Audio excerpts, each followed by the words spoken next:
studijā, godātie skatītāji, ir Latvijas Zinātņu akadēmijas amatpersonas un humanitāro un sociālo zinātņu nodaļas priekšsēdētāja akadēmiķa Raita Karnīte. Labvakar. Un Zinātņu akadēmijas viceprezidents akadēmiķis Tālavs Junzis. Labvakar. Un mēs sarunāsimies galvenokārt par tām aktualitātēm, ar ko iezīmīga Zinātņu akadēmija varētu kļūt šodien un tuvākajā nākotnē. Un, protams, vispirms tas saistās ar Latvijas Zinātņu akadēmijas pilnsapulci, kurā tika pārvēlētas daudzas amatpersonas, to starp arī visi nodaļu priekšsēdētāji, kā arī tika mēģināts ievēlēt jaunu prezidentu. Un varbūt sāksim ar Raitas Karnītes kundzi.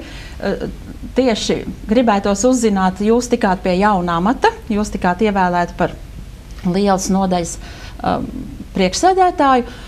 Un kāds ir jūsu redzējums, skatoties, kas būtu jāmaina, varbūt, vai jūs esat domājis jau tās tuvākās iespējamās darba virzienus vai darba iespējas, vadot humanitāro un sociālo zinātņu padomi, nodaļu? Piedošana. Jā, protams, tas ir liels un atbildīgs darbs, un vispirms man ir jāizsaka liels izbrīns un arī liela pateicība nodaļas akadēmiķiem un korespondētāju locekļiem, godu doktoriem un visiem pārējiem par to, ka viņi uzticējās man un atbalstīja šo manu kandidatūru. Un es ļoti skaidri zinu, cik šis darbs būs grūts, jo iepriekšējā nodaļas vadība ir savu darbu padarījusi godam, un šis līmenis, kāds sasniegts bija nodaļas darbā, ir pietiekoši augsts. Tur darbojas liela nacionālā programma pie nodaļas, notika nodaļas pasākumi, un katrā ziņā manas darbības laikā mans galvenais uzdevums, lai šī darbība nepasliktinātos, bet uzlabotos. Un uzlabojumu es redzu galvenokārt tādā virzienā, ka man vienmēr ir patikusi šīs divas lietas. Viena lieta tas ir sistēmiskums, un otra lieta tas ir starpdisciplinārie gan pētījumi, gan arī secinājumu izdarīšana. Tas nozīmē, ka kaut arī mēs darbojamies humanitāro, sociālo zinātņu jomā, šie lēmumi, ko mēs pieņemam, ir tomēr saistīti arī ar citām zinātņu nozarēm. Un tāpēc divi galvenie virzieni, kuros es arī esmu nolēmusi darboties, ir, lai būtu šī līdzvērtīgā visu nozaru darbība akadēmijas ietvaros, gan pārstāvniecības ziņā, gan izpausmes ziņā, gan citādi, gan iesaist ziņā.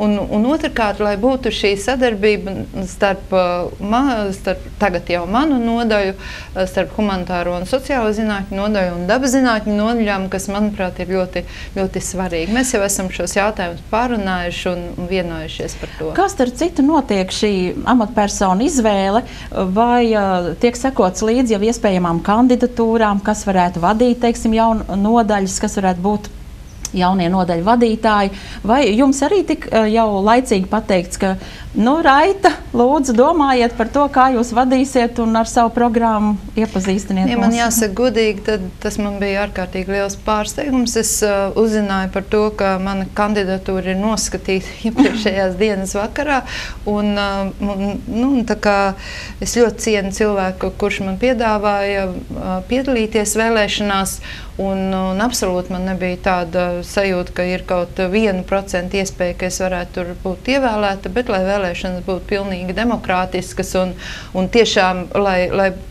es teikšu, konkurence un cīņa vienmēr mobilizē cilvēkus darbībai, un šādu mērķi es arī piekritu, un izrādījās, ka es esmu atbalstīta, un tagad atliek darīt darbu. Protams, ja es jau saprotu to, ka šis darbs būs jādara. Man būs daudz jāmācās, bet tas ir interesanti.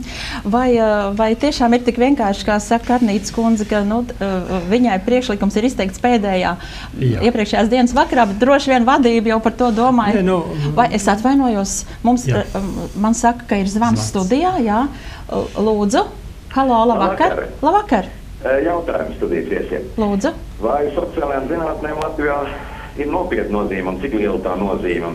Vai tās var būt spēks dažādās, teiksim, dzīves jomās, skaitā ekonomika un visu virzību politiskā? Paldies par jautājumu.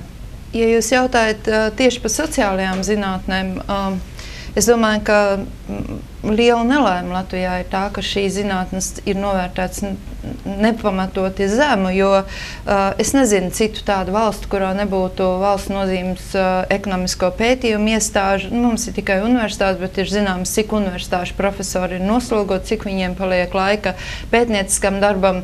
Par sociologiem laikam nešaubās neviens, jo katru otro vakaru mēs redzam televīzijā sociologu aptaujas un ļoti labprāt viņās ieklausamies un iedzienamies arī pirms vēlēšanām. Šī joma pazīstam, bet savukārt humanitārās zinātnes, kas arī pieder pie saudzējuma un pie īpaši saudzējamo zinātņu kategorijas, ir nepieciešams, lai mēs saglabātu savas vērtības.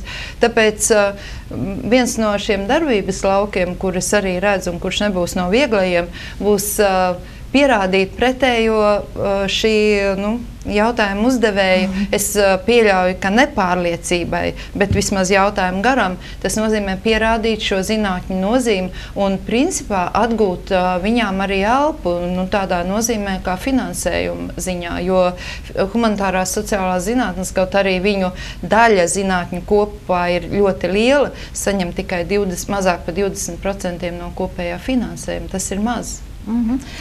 Jā, es varbūt papildinātu varētu, ka tik tiešām no sociālām zinātnēm vajadzētu būt daudz lielākai lomai, jo tas vienkārši sabiedrībai atmaksātos. Un atmaksātos tāpēc, ka zinātnieki varētu piedāvāt racionālus, efektīvus, lētākus, varbūt risinājumus, kā efektīvāk sabiedrību pārvaldīt, īpaši varbūt tieši ekonomikas un, protams, ne tikai jomā. Tā kā šai jomā ir daudz vēl darāmā, un man ļoti patika tie vārdi, kurus mūsu Pasaules latviešu zinātnieku kongresā teica Vaira Vīķa Freiberga, kas, starp citu, arī ir jau daudzus gadus Latvijas Zinātņu akadēmijas akadēmiķi. Un viņi teica tā, ka analizējot to situāciju, kas Latvijā ir neatkarības 20 gados izveidojusies, ka tik tiešām viņa izvirzīja tādu uzdevumu, es domāju, ļoti pamatoti sociālajiem zinātniekiem, noskaidrot, kāpēc tomēr mēs esam tur, kur mēs esam, un kāpēc mēs atpaliekam gandrīz visās jomās, tā skaitā no mūsu kaimiņiem. Mums atkal zvans studijā. Halo, sveicināti! Halo! Labdien! Labdien! Jautājums ekonomistiem. Ja šodien ekonomisti skatās uz Latviju no malas, kā vispār tiek vērtēta Latvijas ekonomika, un galvenais mans jautājums ir, vai Latvijā vispār ir ekonomiskā krīze vai nav? Es varu jūs nomierināt, ir, un arī šobrīd nav beigusies, ja jūs tas interesē. Kā mēs skatāmies no malas? No malas ir grūti skatīties, jo mēs esam iekšā. Es personīgi negrasos nekur braukt, nekur mukt un nekur arī pilnveidoties, jo šeit ir lielas iespējas. Es esmu analītiķe, es skatos uz Latviju kā uz pasaules daļu, kā tas arī ir jāskatās, jo Latvija nav vienīgā valsts uz planētas un ir dziļi integrēta pasaules ekonomikā. Un tāpēc es esmu ļoti piesardzīga par tiem procesiem, kas norit šeit, un ne tik optimistiska, kā teiksim, šobrīd tas izskan gan publiskajā telpā, tad pilnīgi mazliet nedabiska eiforija par mūsu lieliskajiem sasniegumiem un uzlabojumiem. Es uzskatu, ka Latvijas ekonomika ir ļoti trausla. Es uzskatu, ka taupības pasākumi bija stipri traumējuši, mēs esam sabojājuši savu infrastruktūru, patriekuši savus cilvēkus un noglabājuši kaut kur pazemē, jeb vispār ārpus Latvijas naudu. Un no šāda stāvokļa būs grūti atjaunoties, bet tas, protams, ir iespējams, jo mēs gribam savu Latviju. Un pats galvenais, ka tomēr šobrīd ir jau redzami kādi pozitīvi signāli. Piemēram, lielie pasūtījumi, 2 lielie, par kuriem pēdējā laikā bija informācija. Tā kā es uz ekonomiku, protams, skatos cerīgi, bet uzskatu, ka mums ir daudz problēmu, kuras jārisina. Katrā ziņā es gribētu piebilst, ka jau pats fakts, ka mēs Zinātņu akadēmijā par nodaļas priekšsēdētāju ievēlējam ekonomistu, pie tām Latvijā labi pazīstam profesionāli Raitu Karnīti, tas arī liecina par mūsu zinātnieku, ne tikai ekonomistu. Tātad tāda nosvēršanos tajā virzienā, ka zinātniekiem ir arī daudz vēl vairāk jācenšas šajā ekonomikas jomā kaut ko darīt un līdzēt. Un vienīgais ir tas šķērsts, ka tie zinātnieki diemžēl viņiem arī ir, kā saka, jāēd un jāapģērbjas. Piedošana, bet ar mazāko finansējumu Eiropā, tas ir kopā mūsu zinātnē, kāds ir mazākais finansējums Eiropā. Mēs to nevaram izdarīt. Bieži vien tiešām sabiedrība nesaprot. Viņi domā, ka tai krīzē, ko tai zinātnē var palīdzēt. Bet tā zinātne ir tā, kā rāda īpaši Skandināvijas valstu pieredze tieši krīzes laikā, kurai palielina budžetu un kur palīdz tos jautājumus efektīvāk risināt, lai ātrāk tiktu no tās krīzes. Jā, bet zinātnieku pulkā taču būtu speciālisti un būtu iespējas arī risināt dažādas jautājumas, vai vismaz valdībai un Saeimai izteikt konkrēts priekšlikums, kā ātrāk ko pārvarēt, kur pieļauts kļūdas. Būtu šis potenciāls. Tik tiešām, to jau arī parāda. Mums jau visu laiku notiek pasākumu sadarbība. Pa vienu mēs ceru, šodien arī runāsim ar citu valstu zinātniekiem, tā skaitā ekonomistiem. Mēs redzam, ka mēs esam ne tikai spējīgi ar viņiem līdzvērtīgi runāt, bet vienotreiz arī labas varbūt padomas dot un diskutēt, tā skaitā par ekonomiku. Tā kā varbūt mums šeit kā tas parasti ir novērtē labāk citās valstīs un zinātnieku aprindās starptautiskajās nekā, teiksim, to pamana politiķi.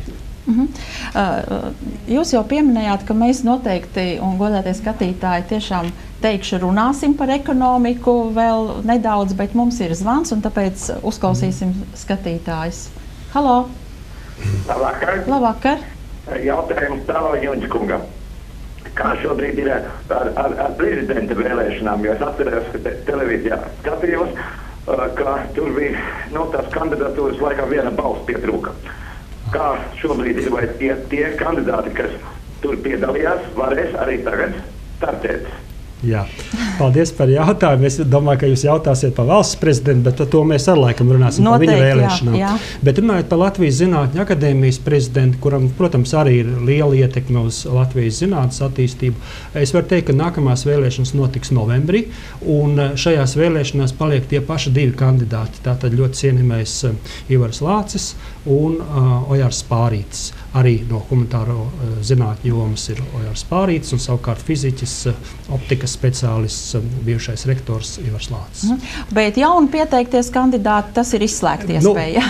Ja pēc mūsu statūtiem ir tā, ka mums ir šis balsojums notiks rudenī, ja gadījumā tad nevarēsim atrast to pareizāko kandidātu, tad, protams, iespējams būs arī jauni Bet kandidāti. Tāds variants arī tiek pieļauts, ka no šiem diviem varētu arī neizvēlēties. Nē, viss ir iespējams, bet es teikšu, kāpēc tā neizvēle notika. Tāpēc, ka viņi abi ir izcili kandidāti.